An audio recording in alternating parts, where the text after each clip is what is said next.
Sneakers and Cleats, the podcast. Welcome back to the Sneakers and Cleats podcast. It's Thursday, June 27th. I would say we're back and better than ever, but honestly, I'm not quite sure. It's episode 113. Remember to rate, review, subscribe, give us a 5-star rating. I am your host, Matt Roy, along with Zack Hedrick. I almost said Zach Migatinick and Chuck Migatinick. That's all right. Two heads are better than one. Well, we switched seats, and then, we had the super's right at least. So at least everything on that end is correct.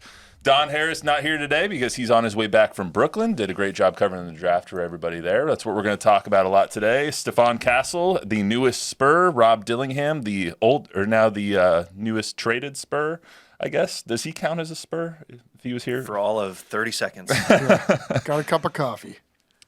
That's actually like got a cup of coffee in the NBA, got a cup of coffee as a Spur. So we'll get to both of those moves plus round two starting up here in about an hour and a half. So we'll get a little bit of that in, but it'll be dated by the time this airs, so we won't get too much into it. Plus, Bronny James, a future Spur, maybe? I don't know. I mean, why not? And then the sleaziest move of all sleazy moves, going to get into Mr. Jim Schlossnagle leaving the Aggies to head to Texas as the new coach of Longhorn baseball. I know Chuck's got a whole lot to say about it. It was something that we don't talk a lot of college baseball on this program, but you got to talk about that one. So a lot there. But first, as we usually get to, let's get to the number game. 113, guys. 113 episodes. First of all, that's kind of amazing that we've lasted this long. But 13. Wilt Chamberlain is 13 for me. I can't think of anybody better. That works for me as well. I mean, for someone who owns the number. Yeah. I was told a long time ago by the great Mike Easler that you show me a guy that wears the number 13, and that's the guy you should go do a story on. Because if you're willing to wear the number 13 as superstitious as most dudes are, you look at that list, it's a pretty eclectic list. It's a pretty good list. I mean, Wilt Chamberlain's Beckham, obviously A-Rod, James Harden. The one that I thought of immediately was Dan Marino. I thought of him, and then I was like, oh, wait, it should be Wilt. Wilt's number is 13, and he's obviously the greatest, 13. But Dan Marino is probably the greatest player to ever not win a Super Bowl, even though his career started so swimmingly and getting to the Super Bowl in his second year and then just never got back. But I know, Chuck, you are a Packer fan. Aaron Rodgers has been dubbed as the most talented quarterback of all time. Dan Marino was the one that was more talented before that. Do you think that Dan Marino is the most talented quarterback of all time, or is it more Aaron Rodgers? Hard to weigh. I mean, God, Marino was awfully good. Rodgers is awfully good too. And I mean, if you're just going to say this, the caveat is that Aaron Rodgers won one more Super Bowl than Dan Marino did. But I thought you were going to go the route of, Chuck, can you name a Packer that wore the number 13? And I can. Chester Markle, the kicker. I That's was going to. Deep cut. Sorry, deep into we're the spinning bag for Chester Markle. Wildly off the rails. Also, Steve Nash, James Harden, Paul George, PG-13, also a good one. Odell Beckham Jr., Kurt Warner, and A-Rod also wearing 13. So that's pretty good. Pretty good little list there. Cheater. But the problem with A-Rod is that he was a Hall of Fame player before he started cheating, just like Barry Bonds was. And it's just so aggravating that he ended up cheating because now he has. So he gave in to peer pressure. He did. You know what his nickname was when he was playing, amongst other players? A-Fraud. Oh, God. If the shoe fits. I don't like A-Rod because I'm a Red Sox guy. So wait, what did he do to cheat? Took steroids. Oh, it was okay. I mean, he was caught up in all that thing. Okay.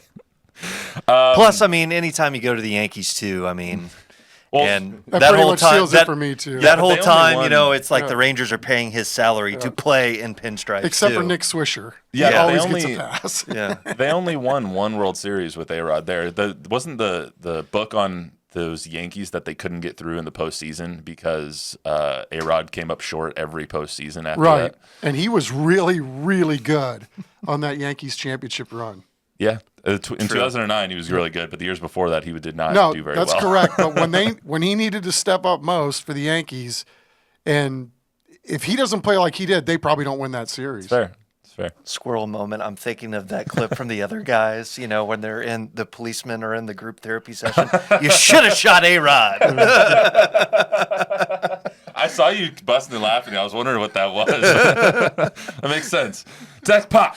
It's such a good movie.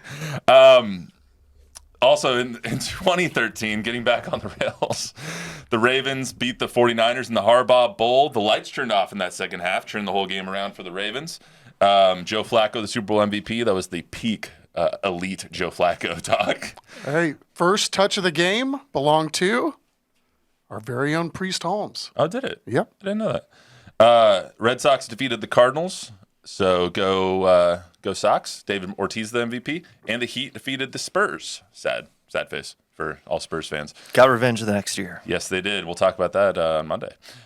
Heat defeated the Spurs 4-3. LeBron James was the MVP of that series, obviously well known for the Ray Allen shot. The Chris Bosh rebound. Ray Allen, bang! To send that sixth game into overtime. So let's get to the Spurs draft. So first round, come and gone. Spurs made a couple of predictable moves and a couple not so predictable moves, I guess, depending on who you are. I'm just going to say that I think most of us had it right. Stephon Castle going number 4. I know Don predicted that. I think I said that on Monday that Castle would go number 4 as well. It was like too much smoke for there not to be fire, I guess, when it comes to Stephon Castle. So they also traded their 8th pick. That ended up being Rob Dillingham. We'll get to that in a second. But first, Castle, let's hear from Brian Wright first before we get into it. This is him last night after the first round. It wasn't like this was the first time we'd heard of him. We'd seen him in the high school scene. He was a pretty highly rated high school player. And so we tried to spend as much time with those guys as possible and get to know them. So spending time at practice, going to games, even in the grassroots scene when we're allowed to see those guys, we try to make sure that we get eyes on them. So he'd been somebody that we knew a lot about. And when the opportunity was there for, we were really excited to draft him. So he's very versatile. He's tough. He's smart. Most times you don't see highly rated players go to a school and be willing to play a role, right?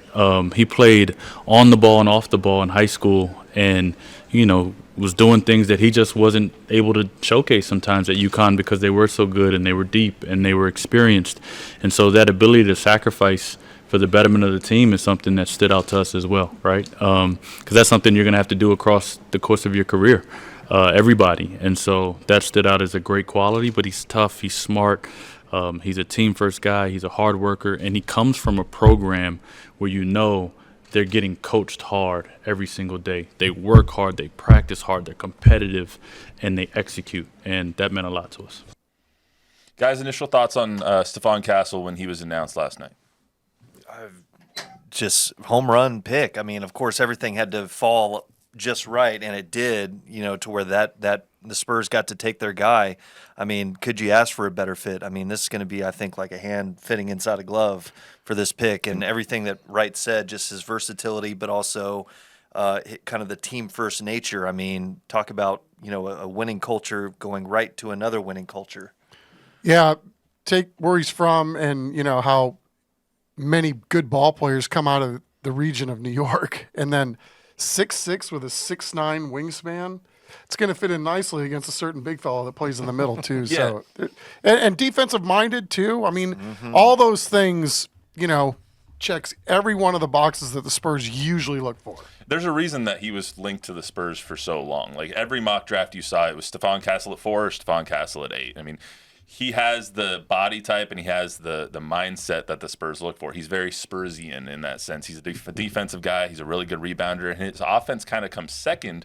But he also didn't get to showcase a lot of that offense at UConn because their team was so damn good. They have Right. Donovan Clingan and all the other guys that are on that UConn team that repeated as national championships for a reason. Underrated passer too.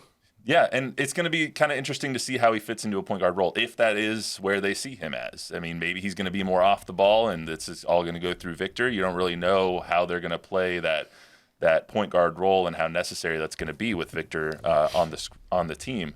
But I think he kind of fits the mold of what they're looking to do.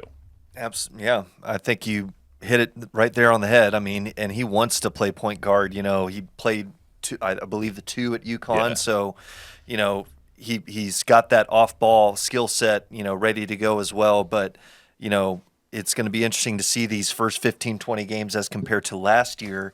You have somebody who actually wants to play the position, and then, let's see where the chips fall as, this relationships starts to develop. I mean, the hardwood from the 3-point line to the cup is going to be well traveled, I think. No idea what you're talking about with Jeremy Sohan playing point guard. Yeah. I don't know. I try and forget the first 25 games of the season. It's the worst. Let's hear from Castle real quick. This is him at the podium after he got drafted, saying that the Spurs have been linked to him for a little while. I just can't wait to get out there and show my versatility, especially with, the kind of talent that, we already have on that team, it being the youngest team in the league right now. So I feel like our future is pretty bright, and, I just can't wait to get out there. Yeah. I mean, I was just playing for the best coach in college basketball, so now going to flip to the NBA and playing for, a legendary coach like Coach Pop, I mean, it's definitely a blessing. And, on the culture side of things, I mean, it's not really a big culture change from UConn to San Antonio. I mean, just being out there during, the pre-draft process, you can tell that, it's a hard-working program and, super hard-nosed. So, I just can't wait to go out there and, just show what I got.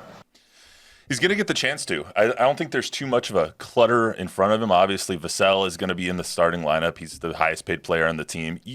With the rest of the lineup, though, especially in the 1 through 3 positions, you don't really know where everyone's going to play out. Is he going to play more of a? He can play more of a 3. He has the size to play a 3, to guard 1 through 3.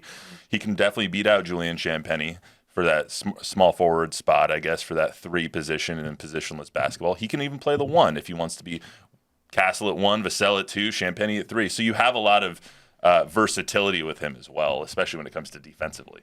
Yeah, I think, with Wemby in the middle, this gives them an opportunity to try to build a roster where you can play inside out a heck of a lot more. And again, with these players nowadays, they're all so versatile at doing so many things. And you run these motion offenses, everybody's got to be a facilitator at some point. So, again, you're talking about measurables, this guy's got them. And the mental makeup seems like it goes right along with what the Spurs are looking for. So, again, it's hard to imagine that you could miss with this high of a pick. So, I mean, again, I think they got a heck of an addition, and it sure seems like they have. Danny Hurley, Mike Finger over the San Antonio Express News talked to Danny Hurley last night, and something that he tweeted out was that one of the knocks on Castle is that he doesn't have a great outside shot, that his percentage was really low. He didn't make a lot of them. He shot, I think, 47% last year. That's not bad. That's 27%. No, I thought it was 47. From 3. Yes. Okay. From 3, he shot 27%. I got you. So Brian Wright addressed that last night, saying he just didn't get his chance to shoot his way out of a slump. Sometimes he only got 5 to 7 shots a game because that team was so deep. And then Danny Hurley last night said he just played the role that we gave him. Sometimes he would take the shots, but a lot of times he passed it to the open guy because they had such an efficient offense.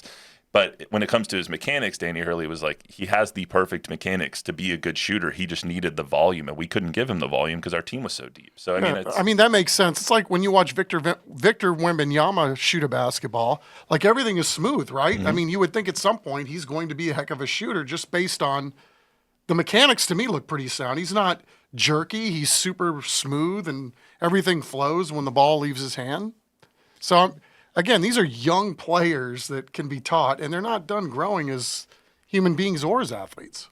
Yeah, you get one-on-one time with NBA coaching. I mean, if there are any kinks, they're going to get smoothed out real quick when your job is just to shoot baskets all day long and work with professional coaches and professional teammates. I mean, so it's going to be real fun to watch Castle's development along with the rest of this young core. So should be a fun training camp once they get going here in a couple months. So going into last night, the Spurs had 2 picks.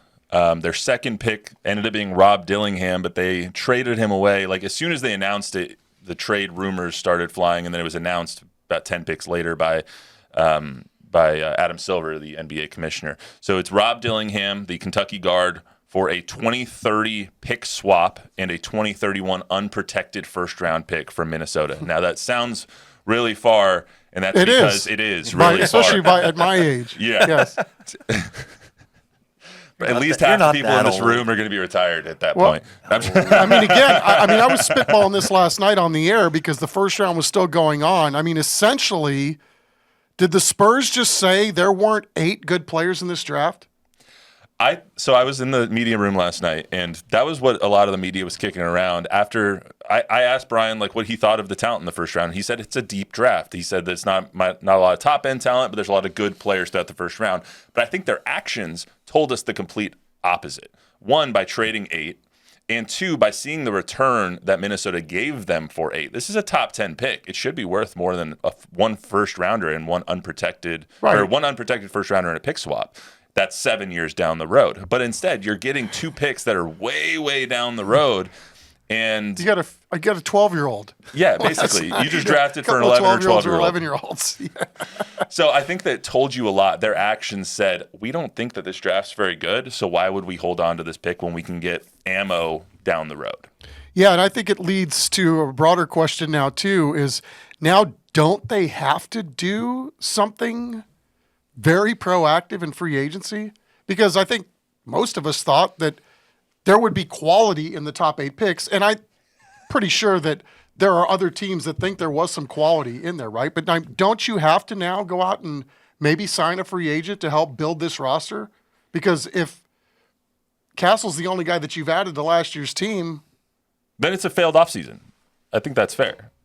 Zach, what do you think? Yeah, well, they're sticking with the plan of, hey, this is yes, we want to show improvement and win more games than we did the past 2 years, more than 22. I think they'll do that, but they're sticking with that plan. And you heard Brian touch on that. Is like we're looking at a long term to where it's like we're not just going to be good for 2 or 3 years. This is a 6, 7, 8 year plan where, yeah, we're going to be solid for that length of time. Couple that, yes, we had the same reaction. It's just that's so far away. 2030, 31. Wow. But when you couple that with I hope I'm here. You will be. No guarantees, man. When you have the treasure trove that they have of all the other picks, I mean, you got to imagine that, yeah, there's going to be, and everybody kind of read that through the tea leaves right away. There's going to be something happening. Maybe today even, who knows? They've got 2 picks in the second round. Who's to say they're dealing that second round pick today or something with something else just to build up more picks to where then they're sitting back and saying, okay, we're open for business. What other teams are going to come and say, all right, we can offer you this for picks? I think a broader point too, if I may, just a second. Everybody in that front office must have really good job security. If they can start, planning this thing 7 years out like that, nobody's under any pressure. It wouldn't feel like, to me, based on what I saw last night, to get this thing done right effing now. Yeah, Bob? Can I ask you, because social media last night was like, people were not happy about this deal of this, pick in 2097. 2031. Whenever it is. But can you guys, is that, what do you think of that? Is that a bad deal? So I don't know if it's a bad deal just because you're getting an unprotected first-round pick. And as good as Minnesota is right now, you don't know how they're going to be in 7 years. They could be dog water in 7 years. Right. So it could be, in theory, that could turn into the first pick in the draft in 2031, and the Spurs are already a juggernaut, and then they get a first-round pick, and, there you go. I mean, Bob, but I think it's hard to understand. It's hard to really know for sure because, again, we don't know what these guys are going to look like next week. We may not know what they look like next year. It may take 3 or 4 years, but it's certainly going to leave open the possibility for very, very high criticism if any of those guys that were taken after that 8th spot turn out to be Michael Jordan or Michael Jordan Jr. Or if Rob Dillingham turns out to be like that. Yeah. Well, even better. There's been a lot of criticism or a lot of talk around Rob Dillingham that he worked out horribly. Guess who also worked out horribly? Tyrese Maxey. So if he turns into something like that, then Tony Parker did too. The Spurs are going to look like crap. So yeah. But you mentioned Brian Wright's comments last night. He didn't really say anything because they wouldn't allow him to say anything because technically this trade had not gone through yet. Mm-hmm. 45 minutes later, it did, which is convenient. But just for just for gits and shiggles, let's hear from Brian Wright real quick. I knew you were going to ask me a question I can't answer. I'm trying to avoid the word. Yeah, no, can't speak to specifics, but at an point in time, we'll talk about that. I think the decisions you make over time around your flexibility, around the adaptability with ways with which you can build, we've been pretty consistent with that. And we will. Like I said, we want to build something that's sustainable, and you got to build it brick by brick. And, we hope to do that. But I think all the decisions that we made to this point have been under that premise. So I think I think that they're operating in we're going to take this patiently, and I don't give a damn what anyone else thinks, and that's how they should be operating. But in this short attention span, impatient time that we live in, all of us are like, let's freaking go. Right. Sure. I'm with you. I mean, I think. Sorry, go ahead. No. Well, I think just like Coach Pop said it after drafting, we're not skipping steps, and you see that alignment. It's from the top down. Everybody's on the same page, even with the draft. Hey, we're not skipping steps. We're making the methodical moves. So and they're sticking with it. I'm sorry to cut you off. No, I just don't want to feel like I'm freaking grabbing the mic here and not letting loose. So, yeah, I just think it's we've seen this happen year after year after year after year after year with this franchise and how patient they are, and it has served them for the most part pretty well. Now, obviously, we're in totally uncharted territory with this franchise in terms of how it's been in terms of winning games the last few years. But if you don't think that there was somebody good at number 8, then this was probably the best way to go. And I'm, good for them for at least being able to make a decision and, doubling down on what they did. Bob, you got a couple of comments? Well, at first I just had one question, then we have a couple comments. Can you guys explain what a pick swap is? It's exactly what it sounds like. You get the right to swap your pick that year with the other team. So if, let's say, the Timberwolves have the 4th pick and the Spurs have the 10th pick that year, they get to swap. Gotcha. Kevin H says the Spurs are cheap. You can say it. They didn't want to pay for another lottery pick. And then Jay Sanchez says, why are people so damn infatuated with that 8th pick? It wasn't Michael Jordan or Magic Johnson. But we don't know yet. Probably right. He's probably right based on the Spurs' activity last night. Mm-hmm. But you don't know. The bottom line is you don't know. This is not an exact science. Everybody's throwing spaghetti at the wall at this point and seeing what sticks. I mean, the 8th pick saved them $7 million, and that's the other aspect of this is that everyone's kind of trying to read the tea leaves here. Okay, saved them $7 million. It saves them a roster spot right now. Free agency hasn't started yet. It starts on Sunday. It's like that Brian Windhorst thing. Why would they do that? It's like, who knows? We don't know what they're going to do, but we do know that they're going to do something. We just have no idea when the hell that's going to happen. I think that after that trade last night, it showed you what they thought of that, what they thought of the first round, and what they thought of the talent in this draft. Which is that the narrative surrounding it was exactly right. It wasn't great. And 2, it tells me that they have another plan to do something in free agency, because I personally don't think they're going to go into the season next year with the exact same roster they had plus Stephon Castle. That just doesn't make sense to me. I'm with you. Why would you run it back? Yeah. Right. One more comment. Our intrepid reporter, Tani Davis, sent me her brother's comment. Said, if they traded the 8th pick and it doesn't turn into us getting a star, I better see this fool working cashier at Whataburger. So I just want I think he's talking about Brian Wright, but I don't know. I just felt like getting that in there. Just shout out to Tani's brother. Anything else on the Spurs, guys, before we get to Schloss? Let's get to Schloss. We might be here an hour for that. Chuck's been waiting for this. So the clip is loaded. The clip is loaded up. Just to paint the picture here. The Texas A&M Aggies, if you haven't been paying attention to the college baseball world, which a lot of people don't, but some people do, the Texas A&M Aggies played in the College World Series final. Their Game 3, the final game of the baseball season, was Monday evening. Following Game 2, Monday afternoon, David Pierce, the Texas head coach, the Texas baseball head coach, was fired.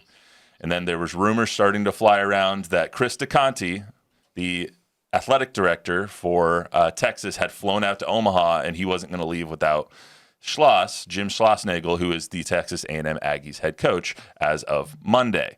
They have connections, obviously. Chris DelConte and Jim Schlossnagle worked together very closely at TCU, which is where Schloss was before A&M. And Chuck, take it away. Oh, I thought we were going to play a soundbite. Oh, wait. Okay. All right. Yeah, you're right. You're right. Sorry, I forgot. I just was trying to get to you as fast as possible. Well, so the Aggies lose Monday, and then after the game, the obvious question gets asked, and then Schloss decides to tee off. what do you have to say about your future in Aggie land? Yeah, I mean, I think it's pretty selfish of you to ask me that question, to be honest with you. But I left my family to be the coach at Texas A&M. I took the job at Texas A&M to never take another job again. And that hasn't changed in my mind. And I've poured every ounce of my soul in this job, and I've given this job every single ounce I can possibly give it. So write that. Write it, Chuck. Well, this story is, as it evolves through the last 48 hours, 72 hours, I mean, there's just more and more stuff coming out. And, we're supposed to believe that Jim Schlossnagle was all in on the Texas A&M Aggies until the final pitch of the last out of the national championship game 3. And then, out of the blue, Chris Del Conte comes running with a contract, and by at least 8 o'clock the next morning, that thing was done. So that on the surface is a little hard to believe, especially given Schloss's buyout, given the fact that, I'll backtrack a little bit. The Tuesday before the national championship game on Monday, I was in Omaha hanging out, watching College World Series baseball. Doing jello Met a few of the Aggie families, baseball families there, and at least 2 of the dads knew that Pierce was going to get fired at Texas and that Schloss was going to be a candidate. But the general thinking was, Schloss is going to use this to maybe get a little bit bigger bag, to, maybe hit the gas on trying to get the stadium expansion. Yeah. But again, since this happened, you have the Aggies lose a national championship game, and the insinuation is that this deal, while it may not have been consummated until Monday morning, it was maybe a done deal before Monday morning. You mean to tell me that none of this just was in the works, that there wasn't a phone call, and Schloss said that there wasn't any conversations, but then sort of walked it back because he and Del Conte are friends, and that they did talk, but they never talked about this kind of stuff. But Matthew, my brain's going to explode over all this stuff. So it's like, even if he had an inkling that he was leaving, how do you then go give the school that you're leaving, which is the arch rival, the same conference next year? You're going to leave them with a national championship, then leave the school, then have to play the defending national champs next year in the same conference. I mean, did they get the very best of Jim Schlossnagle in that series when, by all accounts, this started happening long before they even got to Omaha? So how do you even look at the regional, that really close game to Texas that started the whole thing off? I mean, look, I'll just tell you flat out, I've got it on real good authority that not only on Tuesday morning when Schloss was allegedly taking the job, he was trying to poach kids too and get them to go and come with him to Texas. So if that is ever proven to be true or ever vetted, I've called the SEC, haven't gotten a call back. If any of that stuff ever occurred, like I was told that it was, and I mean, you're talking about you can't be tampering with kids that aren't in the portal yet. And now we've got a bunch of kids in the portal, which doesn't necessarily mean that they're going to go to Texas with Schloss. I mean, these kids now, the ones that are mostly in there, have to protect themselves because the new baseball coach at A&M is going to come in and probably bring a bunch of new guys with him too. So these kids have to see what's out there now because everybody's future's in doubt over all this. And even if Schloss wasn't the one asking kids to go, there were guys on that staff that did. 100% ask those kids to leave and go to Texas with them. Fire them up, Chuck. Couple of questions for you. Do you think that if this Texas thing wasn't a thing, and I'm not saying that it was on Sunday or Monday or Saturday, that A&M would have won the series, or do you think that this whole thing affected the way that this College World Series played out? Schloss kind of danced around that, right, yesterday? Yeah, it's really murky when he and Del Conte started talking. And Schloss, during the press conference yesterday, said, yes, you already said it. it had no effect on the series or anything like that when our players took the field. He made that point specifically. So it's like, okay, something was known by maybe a group of players, certainly his staff, I would think, knew. Yeah. So, when they were in the locker room before going onto the field, yeah, I'm sure it was a topic of conversation amongst some of the players. Yeah, I mean, I just don't know. Again, we don't know. We may never know, but it certainly opens up the avenue for people like us to spitball and ask a legitimate question. Did the Aggies in a national championship ball game get the very, very, very best of its head coach, who they were paying a rather good salary? And then it all just comes off really, really sleazy. Like I texted you that on Tuesday, and I was just like, it just doesn't pass the smell test. None of it passes the smell test. It's sleazy. It's Benedict Arnold-ish. It's one of those things that just doesn't sit well. Yeah. I just have a feeling too, if this stuff's going to come out eventually, but there are going to be probably a half dozen of these Aggie kids that are baseball players that are going to go down as absolute legends at this school for basically telling and shooting a middle finger at what was going on. And I mean, again, there are probably more grown men, more professionals on that Aggie baseball roster than there were in terms of the guys that were the quote unquote leaders. Go for it. Well, Travis Chestnut, I mean, he's already somebody who's fired off. I mean, he was on the national championship or this World Series final team. It sounds like there was maybe a bit of beef between him and Schlossnagle a little bit, just in the back and forth that those two had. But, he said, I felt like this guy never did care about me as a player. So there's going to be a lot of that. And he's on record saying that. I mean, so there's going to be a ton of that stuff coming out. We'll see, who comes over and who stays at A&M. I mean, the staff, Schloss bringing over his entire staff. Yeah. He made it a point to be like, hey, aside from Del Conte, that was one of the big things. I needed to bring over my staff so we can have this continuity. Yeah. How much does – I mean, obviously, Aggie's Twitter, the 12th man has been insane over the last couple of days. I can't read pretty much anything that has been tweeted or said on social media over the last few days just because it's been pretty nasty for good reason. But how much does the whole Texas little brother, big brother thing play into this as well? I think a little. I mean, again, you're talking about a team that was this close to winning its first team title since 1939, right? Something like that. I mean, it's been a long time. And it was a damn good ball club that lost its best position player, its number 2 pitcher. They had a couple other guys playing on one leg, and yet here they were in the final game of the final game of the season. Yeah, of course, the rivalry has something to do with it, but if this was McNeese State and Texas State, would anybody have cared? Probably not. But the bottom line is that would have been douchey too. Can I say that on TV? Yeah, I think so. Okay. This is a podcast. I just did. We may have to believe it, but I mean, douchey's good. Okay, well then let's just take it. The douchebaggery on this one knows no bounds as far as I'm concerned. I mean, it's just not right. I mean, those kids didn't even get to mourn that game and what it did to them to then turn around and have this on top of it. I mean, can you imagine what that plane ride was like back or that bus ride into College Station? I mean, it's just cruel and unusual punishment. I know a lot of Longhorns that are absolutely embarrassed by how this has all went down.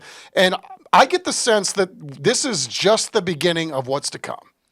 And it's not the first time Schloss has done this. When he was at TCU for 18 years, he was getting overtured by A&M to take that job, and he said, I'm here at TCU. I'm not interested in any other job. But what happens? He goes down to College Station. So he's done this before.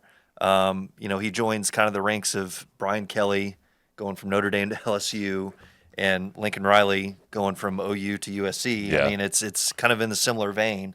You feel bad for the kids because, he could have answered this reporter's question on Monday night a whole lot better of just, hey, we just came off the field. I'm not going to answer that right now. We lost a World Series, a shot at a national championship. Our players are hurting right now. Let's focus on that. Right. I mean, you could spitball this till we're blue in the face. It's like, yeah, it's some of this is, yeah, Aggies, don't cry me a river. This has been, you've done this to other schools too when you're poaching coaches and players, coaches. Again, this happens all the time.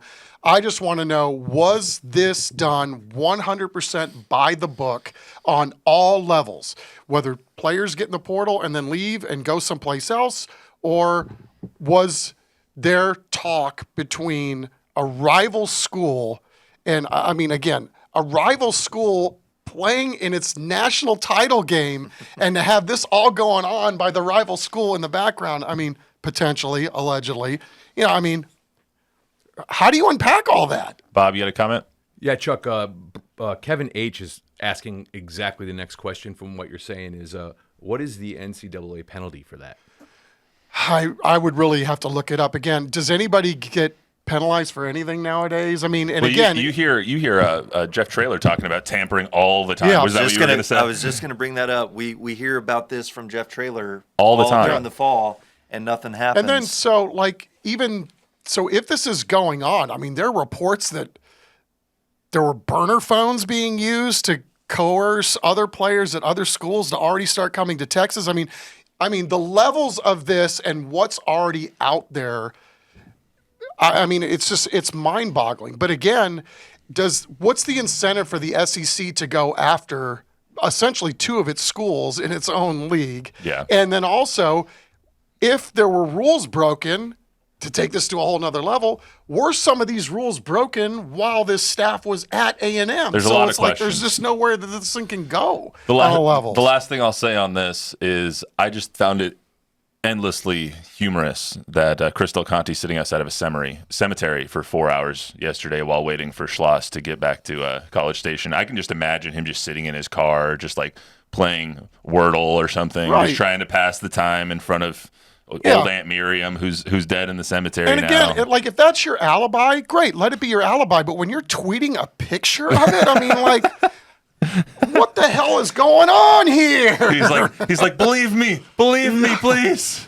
Yeah. I mean, again, this is going to be a really fun next, I don't know, at least week, I would say. Every day there's a new little tidbit coming out. So Well, I hope it lasts till Monday because I need another rant from Chuck on Monday. That's what I'm here for. I hope I'll be better, at saying nicer things the next time around. All right. Well, second round is going to begin here in a couple hours. Everybody tune into that, see what the Spurs do. That's all we got for you today on the Sneakers Cleats podcast. Remember to rate, review, subscribe, tell a friend, tell an enemy, give us a 5-star rating. We'll see you right back here on Monday with all of the conclusion of the draft. We'll debrief with Don Harris as well, since he, I think, probably going to walk into the building here red-eyed. He's probably a little tired after getting off the plane and coming into work, but we'll see him then. We'll see everyone else then as well. Have a good weekend.